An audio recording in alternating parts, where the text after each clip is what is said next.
¿eh? La vocación entonces sería como la identidad en cierta medida, por eso es su mezcla, porque él trabajó en pedagogía, psicología y biología, ¿verdad? Por algo es uno de los fundadores de la Sociedad de Psicología. Yo lo veo asociado con la biología, de Sí. hablando de la vida, ¿no? Sí, como que no hay vidas idénticas, Claro, está ¿no? hablando de la vida y de la vida como algo único, Sí, ¿no? El ser humano como único, de alguna forma biológico también. como que, sin embargo, los sistemas, sobre todo socioeconómicos, que nos han masificado, a mí lo que me pareció increíble poder rescatar esta individualización, que es mucho más que eso que nosotros decimos individualizar al niño, individualizar a la persona, sino de acá como que viene el gran respeto por todas las personas, independiente de su nivel cultural, político, sus opciones filosóficas, religiosas, su problema, su Qué importante es mirarlo desde esta óptica cuando hace unos 8 o 10 años empezamos a hablar de la diversidad y la atención a la diversidad. Claro. ¿No? Ya estaba planteado por un pedagogo nuestro y no pensamos Claro. esas ideas, ¿no? Sí. Sino que en definitiva la masificación los fue dejando de lado. Sí, el planteo de la diversidad es muy complejo en la época de la globalización, Claro. ¿verdad? Tiene las dos puntas, Claro que sí, claro que sí. porque por un lado, me da la impresión que por un lado parecería un rescatar la diversidad de las culturas, ¿no? La diversidad de los sujetos, pero por otro lado en un intento de integrarlos en la homogeneización. Yo creo que sí, que es diferente el planteo estable, creo que es así lo que tú decís, creo que va en esa línea lo que tú decís. Por eso mismo es importante tomarlo, pero llevarlo Claro, a nuestro pedagogo, sí, ¿no? Y a la idea de él. sí, a un nuevo concepto de diversidad, a eso. Un nuevo concepto. Otra cosa que me viene así a la cabeza cuando te escuchaba era dos cosas me vinieron a la cabeza. Qué bueno. No, que a todos nos viene al pasado, cuántas veces las madres se acercan a la familia a decirnos que no le gusta hacer nada, y no le interesa nada, este niño no logramos que se interese por nada, nada le gusta, y una vez es que a veces sale bien del paso, a veces no sabe muy bien qué respuesta dar a eso, ¿no? O uno tiene otra visión del niño y lo ve haciendo otras cosas en otro ámbito, ¿no? Y que en la casa, no sé por qué circunstancias, o al revés también puede pasar, ¿no? Que en la escuela no le dejen mostrar lo que les gusta de ser, ¿no? Sí, y a mí me preocupa, por pasa ejemplo, eso. siempre me preocupó esas familias enormes de cantidad de niños. Yo pienso, ¿cómo se logra individualizar a cada uno? Que cada uno, ¿no? A veces en medios económicos de clase media o más, a veces es posible, pero yo pienso, y en las clases sociales más deprimidas.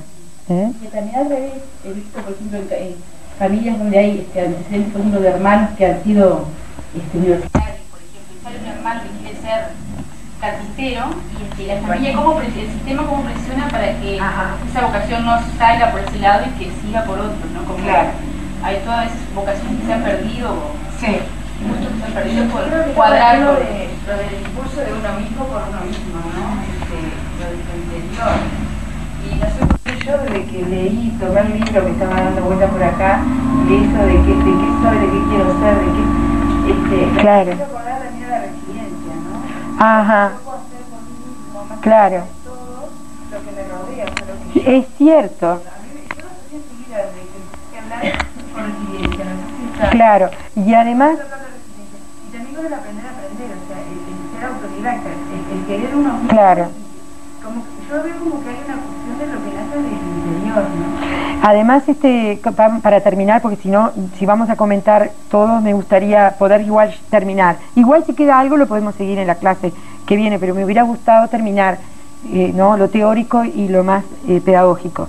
De todas maneras, como que nosotros tenemos introyectado de que no hay tiempo para ser uno mismo, ¿no? Como que están no sé si es la globalización, la vida rápida que tenemos, las concepciones digamos, gerenciales de la vida, que vienen de un modelo técnico y tecnocrático, técnico-científico tecnocrático, hacen que como que no hubiera tiempo para permitirse ser diferente y ser uno mismo, incluso en los vínculos. Eso hoy día se reenfoca mucho interdisciplinariamente, pero bueno, vamos a ver que sí, cómo no. Cuando justamente en esta parte que decía que soy, que quiero ser, que puedo ser, que debo ser, me recordó a una obra que muchas veces está citada como didáctica para las ciencias naturales, pero que en realidad es un manual para la vida, ¿no? Y para todo tipo de pedagogía, que es Los orígenes del saber de George y es muy poco difundida. Bueno.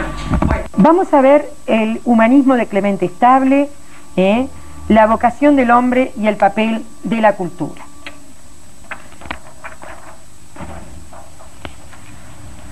Lo que nosotros nos faltó decir, y no lo dije a propósito,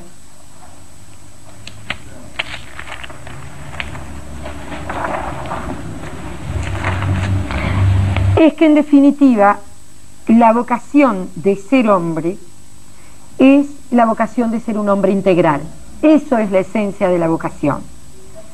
El hombre integral, el humanismo integral de Estable, esa es un poco el pilar de su pensamiento. Y por la cultura se logra ese humanismo integral. Por lo tanto, le otorga una dimensión ética a la cultura. Fíjense en esta cita, que la tienen ustedes en la introducción. Cuanto más crece el dominio del hombre sobre la naturaleza, más se pone de manifiesto la perentoria necesidad del dominio del hombre sobre sí mismo. Y esto no se logra con la técnica, solo se logra con la educación, porque el hombre es cada vez más poderoso, educar es cada vez más importante.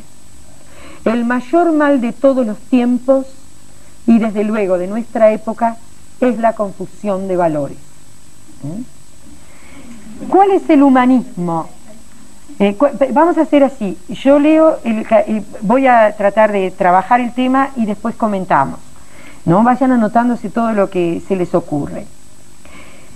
El hombre está fatalmente perdido si no discrimina en la conducta, discriminación vital, intelectual y afectiva, lo que lo dignifica y lo que lo envilece. Entonces, en cierta medida podemos resumir diciendo que el humanismo de Estable es el hombre que propone es un hombre integral, que a su vez se forma mediante la educación y la cultura. Hay una gran responsabilidad del hombre sobre sí mismo. Lo primero es tomarse en serio a sí mismo, dice Estable, y al yo del otro, como fin, no como medio. Cada hombre, en cuanto a unidad viviente, es una absoluta singularidad, y como tal, por naturaleza, ajeno a toda estadística. Ya la vimos esta cita. Acá está eso que definíamos como vocación.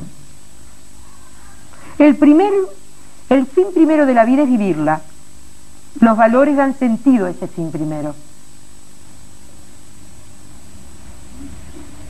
Y la educación del niño tiene sentido porque es una educación hacia el hombre, no por los contenidos que después va a decir, sino lo que implica el caminar hacia la vocación de ser hombre. Al niño y al joven hay que educarlos en un amplio horizonte de lealtad para que a su tiempo se autodeterminen en las cuestiones en que existe diversidad de actitudes buenas. La pedagogía es en cierto sentido una técnica del desarrollo de la personalidad por la experiencia y la cultura. No es del hombre la perfección, pero sí la perfectibilidad.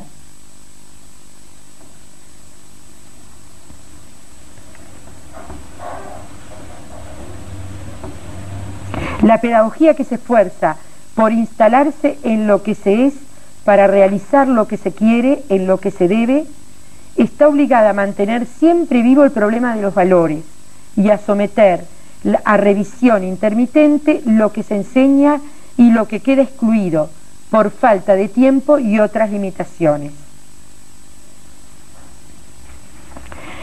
Pero fíjense lo que dice del niño. Por más preocupación que se tenga por el hombre que ha de ser el niño, debe atenderse a éste en su imperiosa actualidad, de suerte que la espera del porvenir del hombre no se convierta en la cosa más dura, en una angustiada vida de años de preparación para la vida. ¿Y qué es lo que mejor prepara para la vida? Indudablemente la cultura. De ahí que en nuestro ideario pedagógico está escrito: por la cultura, por la superiorización de la vida. Se trata de ir al encuentro del niño con lo que más vale del hombre, para contribuir a la salvación del niño y a la salvación del hombre. Pero si el hombre se forma y se perfecciona por la cultura y por la educación, ¿cuál es el papel del saber? Y dicen distintos lados: el saber que no tienda a ser es poco saber. El saber que no provoca reacciones creadoras es un saber que es poco saber, a la vez que poca la cultura, que es poca cultura. Es un saber que es poco saber y a la par que poca cultura. Es una grosera confusión, más común de lo que se cree, identificar saber con simple erudición. Se reclama a la escuela, entonces, dice en otro lado, que prepare para la vida adaptando el niño al medio a favor de oficios, o sea, de trabajo prematuro, con disminución de la cultura, que es disminución del hombre en lo mejor del hombre. Vamos a poner unas citas que resumen en cierta medida que ese humanismo, que es el centro de la vocación, se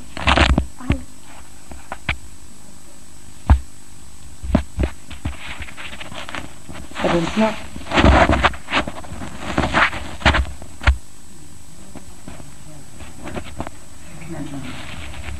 De acá. A ver cómo se pone esto. Perdone. Hay una tríada que es importante, que la vocación, hoy no tengo pizarrón pero no importa, vocación hacia el hombre integral, mediante la enseñanza integral, que ahora después la vamos a ver. Pero lo que me interesa ver en el humanismo que nos plantea Clemente Estable, vamos a leer estas citas en este capítulo. Yo lo llamaba el proceso pedagógico y su fin, pero el proceso pedagógico en función de la vocación de ser hombre, de la vocación del hombre integral. Dice: el ser perfectible es la condición humana más trascendente, y para el hombre nada es más importante que la vida, a no ser la vida misma mejorada. La pedagogía ha de impulsar una doble realidad y una doble idealidad humana, la realidad hombre y la realidad propias de individuo, de la persona. El fin supremo de la educación es vivir la vida de valores. Y bien, la infancia y la adolescencia no son solo un tránsito hacia el hombre, son también un fin en sí. Con respecto a su humanismo, el nuevo humanismo debe ser un humanismo integral, no excluyendo a las ciencias, sino integrándose con ellas. Resulta absurda la separación de ciencia, educación y cultura. Página 75 del proceso formativo al autoformativo, enseñanza de maneras de aprender. Es el hombre una creación creadora. Bueno, yo creo que acá está el fondo de ese primer capítulo que vimos, que es la vocación. La vocación es desarrollar ese ser integral que es cada uno. ¿Y cómo se llega? Se llega mediante el desarrollo de la propia naturaleza. Él dice en determinado momento, creo que después lo vamos a ver, la naturaleza es posible perfeccionarla, pero cuando habla de naturaleza, habla de toda la vivencia del hombre, de toda la persona humana, y ahí que necesita de la cultura. Y fíjense que no está, dice que hay que integrar la ciencia, la educación y la cultura para desarrollar el humanismo en el hombre.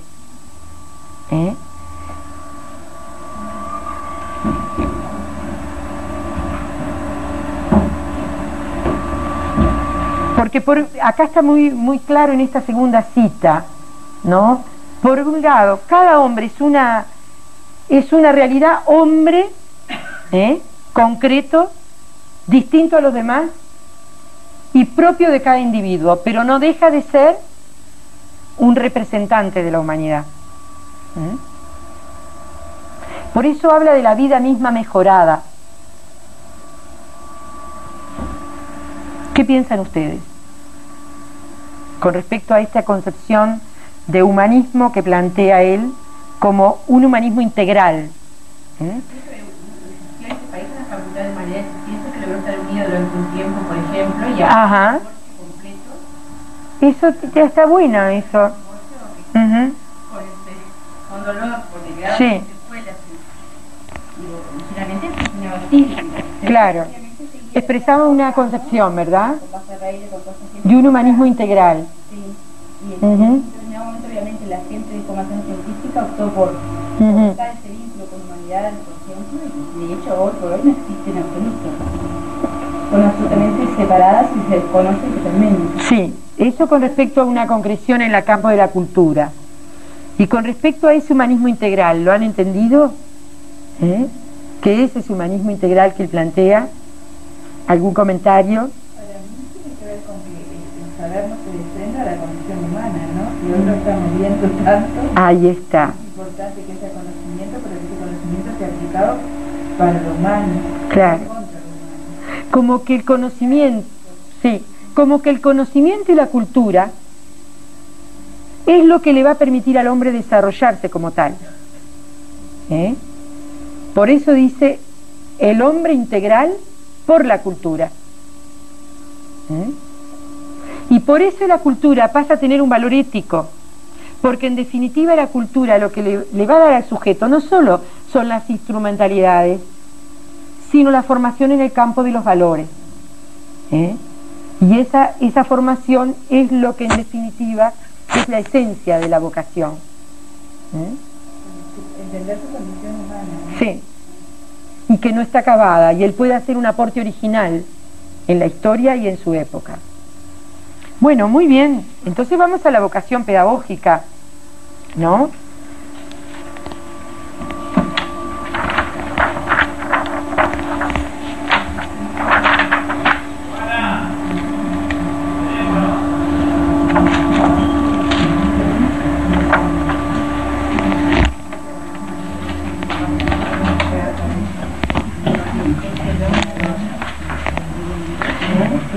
¿Qué es la vocación pedagógica?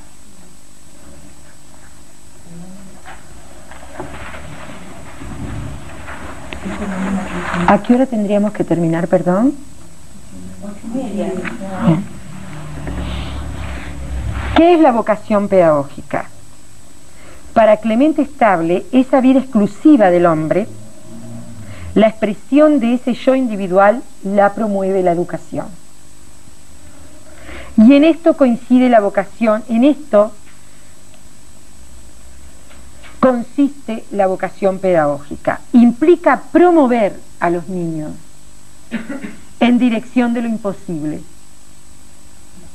en un camino de desarrollo de la personalidad o de hacer hombres, todo entre comillas, en un proceso de construcción de la autonomía del alumno.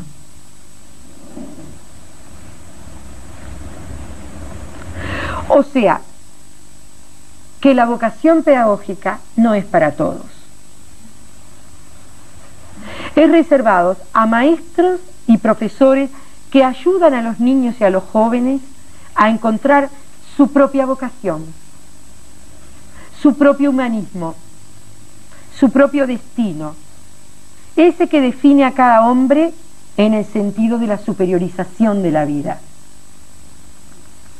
y generar la conciencia de que va a ir creciendo, pero si él lo realimenta y lo empuja, porque en definitiva esa humanización del hombre integral no está dada, tiene que construirlo, pero cada uno, y lo va a decir en la obra de la presión normativa, sin presiones de afuera, sino cada uno eligiendo aprender.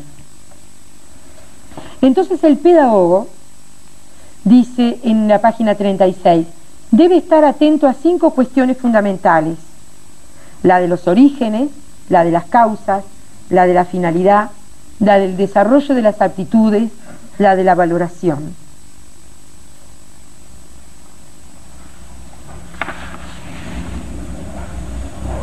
¿Y cuál va a ser el fin de la acción pedagógica? La llamada por él perfectibilidad. En Psicología de la Vocación Pedagógica parte del presupuesto, que ya está trabajado antes en otras obras, de que la naturaleza humana es perfectible por la acción de la educación. Dice, la pedagogía se fundamenta en la página 139. La pedagogía se fundamenta en 3 postulados. Primero, que las potencias naturales o innatas del hombre no se actualizan sin intervención intencional. Segundo, que en la naturaleza hay males que exorcizar. Tercero, que a la naturaleza humana le falta algo que se puede lograr mediante la educación. Y dice, la más trascendente condición del hombre consiste en ser perfectible. El pedagogo debe estar atento a qué es lo que tiende a incitar, a inhibir, a regular, a dirigir, en fin, a mejorar la criatura humana. He ahí su misión tan compleja y difícil como importante.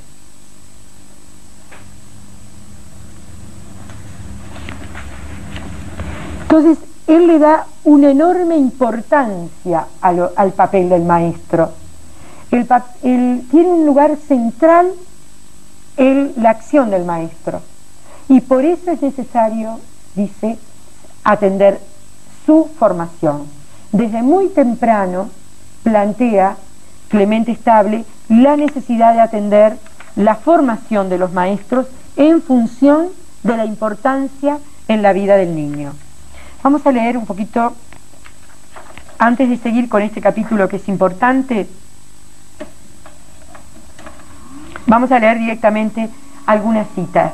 Dice, la originalidad de los niños es el mayor patrimonio de una nación que los maestros tienen bajo custodia.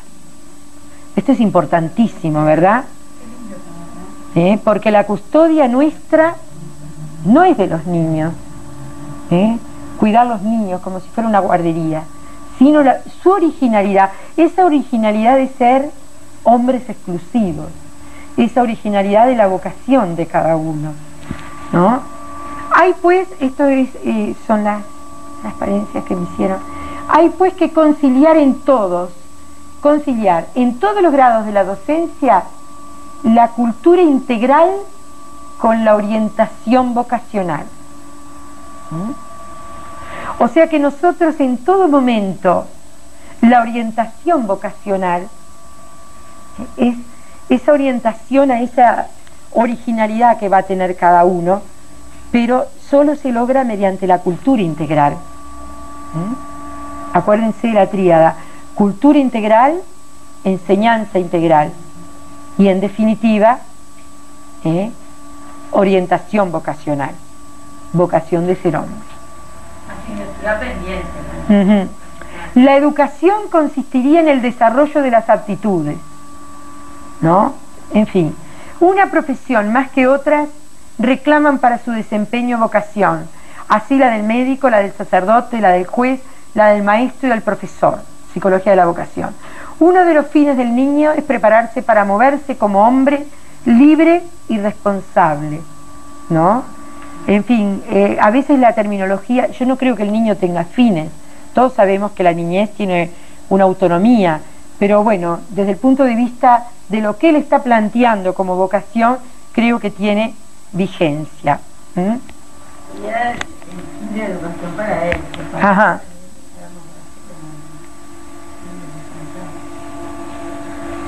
Entonces vamos a ver algunas cosas, porque esta es una parte muy importante de la vocación pedagógica, ¿no?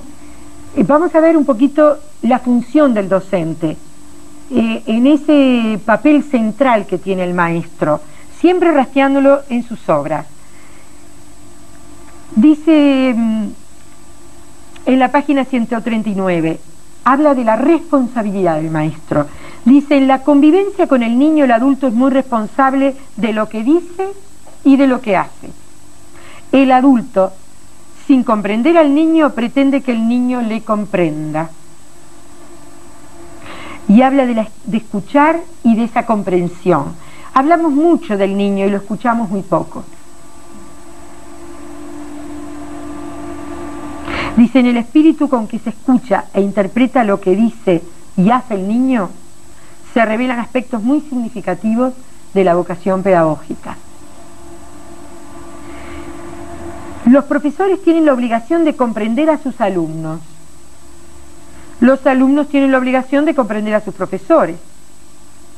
Y nada perturba tanto el alma de una clase como las injusticias, los errores, la falta de ascendiente espiritual de un profesor.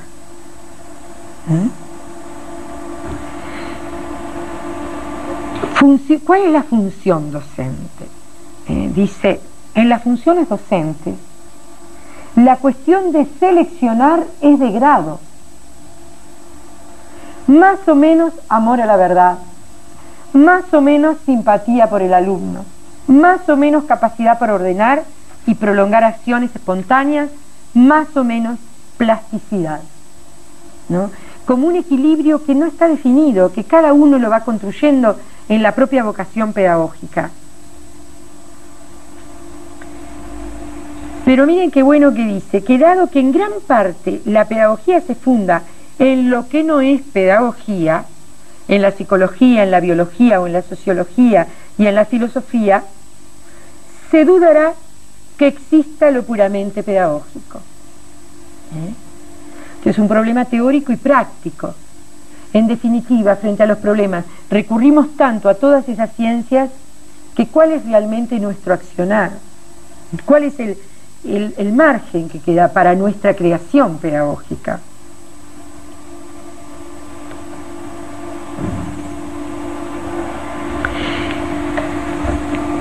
Y vincula mucho la vocación pedagógica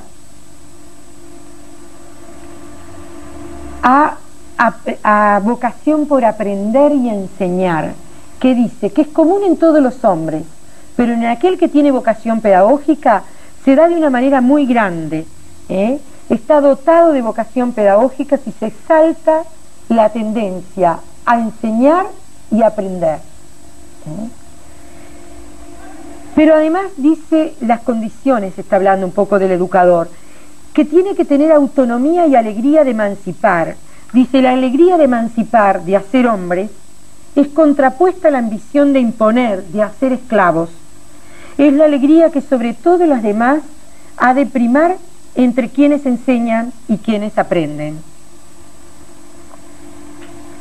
Pero además tiene que haber un verdadero interés por el niño. Dice, el interés por el niño constituye uno de los factores principales de la vocación para el magisterio.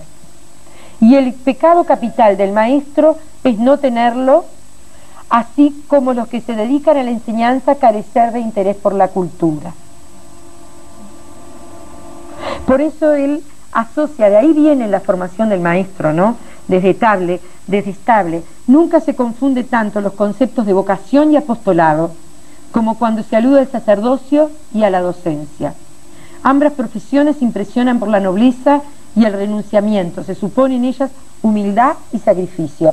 Parece que estuviéramos hablando del tiempo de María Articochea, ¿verdad? Sin embargo, yo creo que tiene una tremenda vigencia. Pero bueno, no quiero decirlo yo.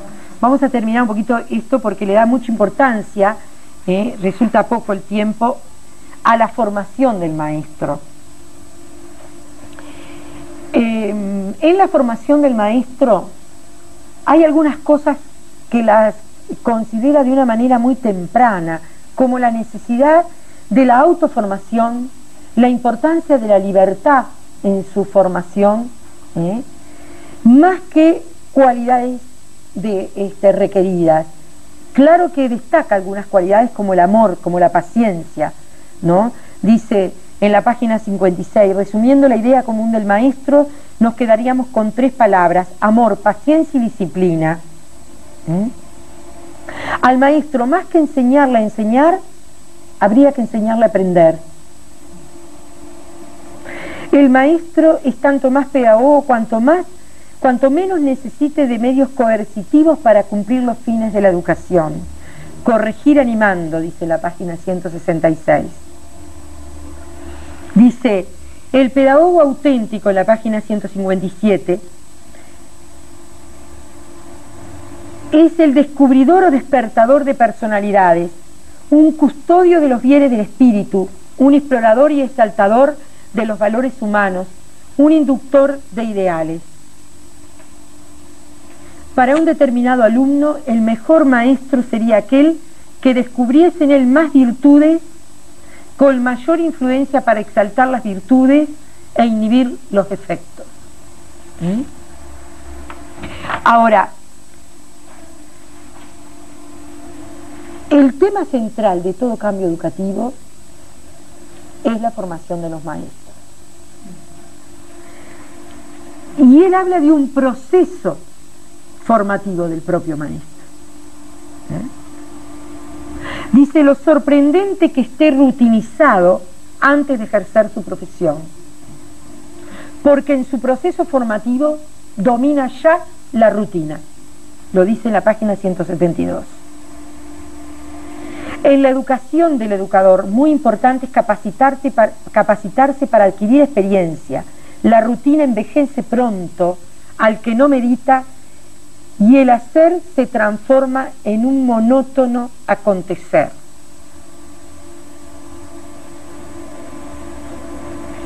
Es fundamental cómo se educa al educador, ya que las vivencias las van teniendo en la misma educación.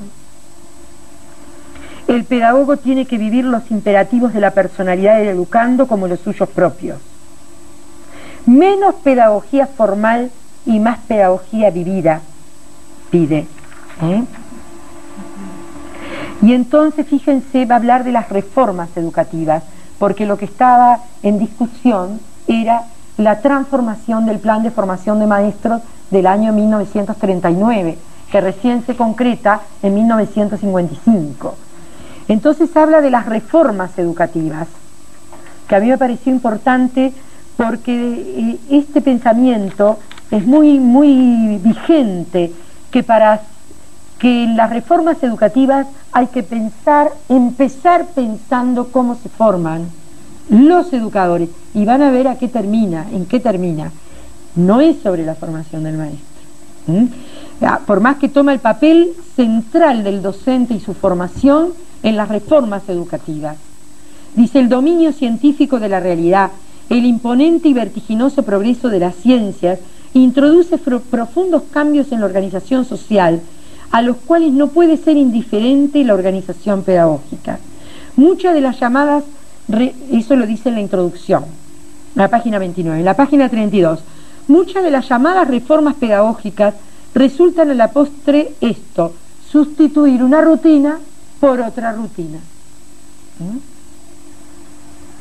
Y en cuanto a los planes y currículos, dice, por más planes y previsiones que se tengan, siempre hay un ancho margen a la aventura pedagógica, para la inspiración, para la intuición, para lo inesperado, para la sorpresa.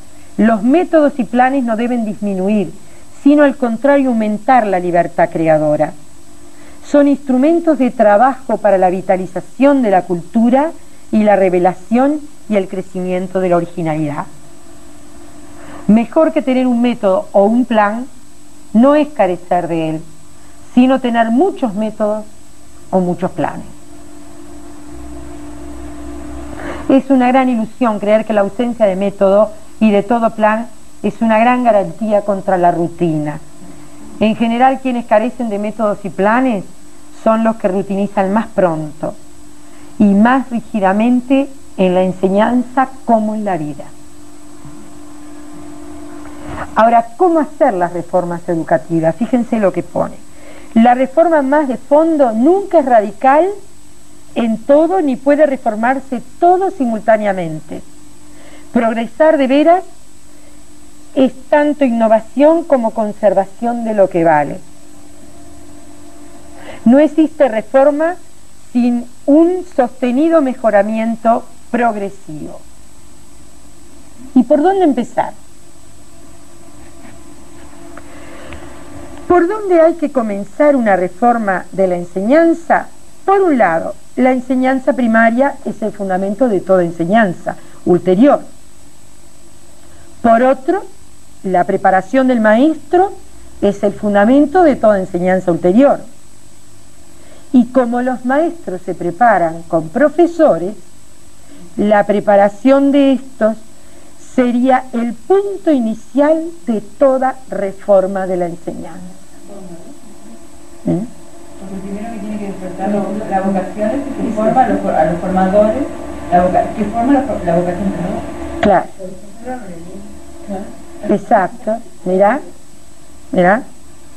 Dice, el proceso formativo de los profesores es capital, página 39.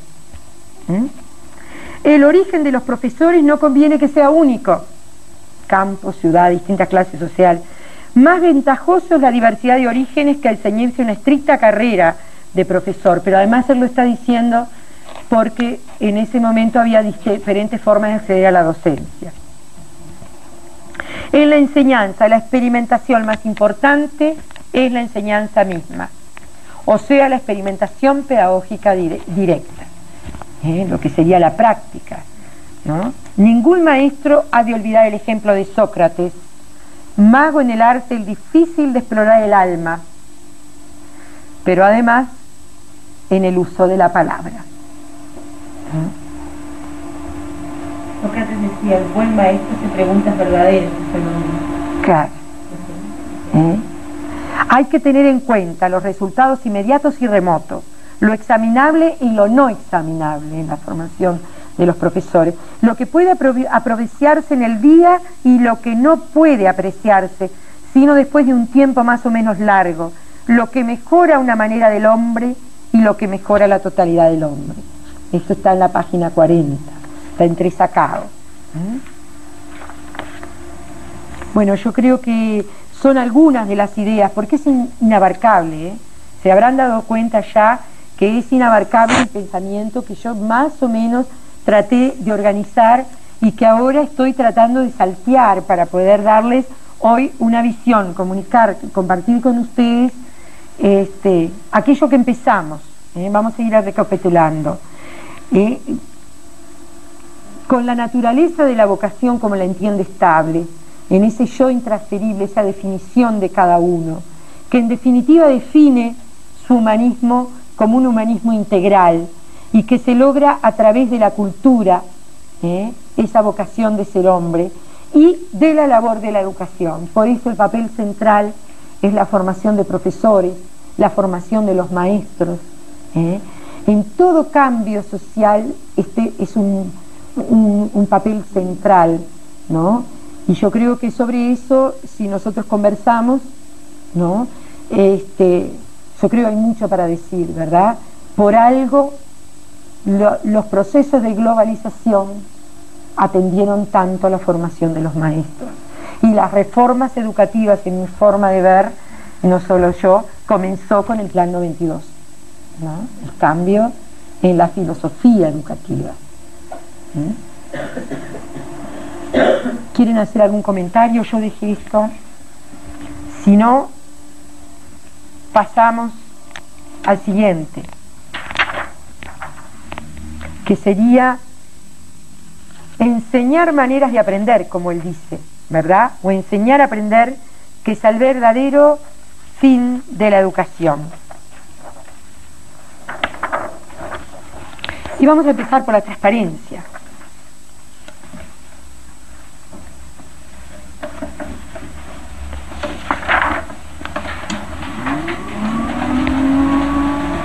En definitiva, 3 son los fines de la enseñanza: favorecer el desarrollo en el orden de los valores de lo dado en la naturaleza humana. Segundo, complementar la naturaleza. Tercero, corregirla, con la preocupación de corregir animando o animar corrigiendo. ¿Vieron cómo retoma las ideas y las arma en función de los fines de la enseñanza, no? Es favorecer, en definitiva, ese humanismo por la cultura, en el orden de los valores, complementar esa naturaleza y corregirla, ¿no? Enseñar bien es sobre todo enseñar a aprender. Todo proceso formativo debe conducir a un proceso autoformativo, y esto en todos los grados de la enseñanza, increciendo, porque él habla mucho de la formación incluso universitaria. Siempre se consigue algo aún en la dirección de lo imposible. En su obra Enseñar maneras de aprender es de donde retomamos esta frase. Todo proceso formativo debe conducir a un proceso autoformativo. Eso es importante. En definitiva, aprender es enseñar maneras de aprender.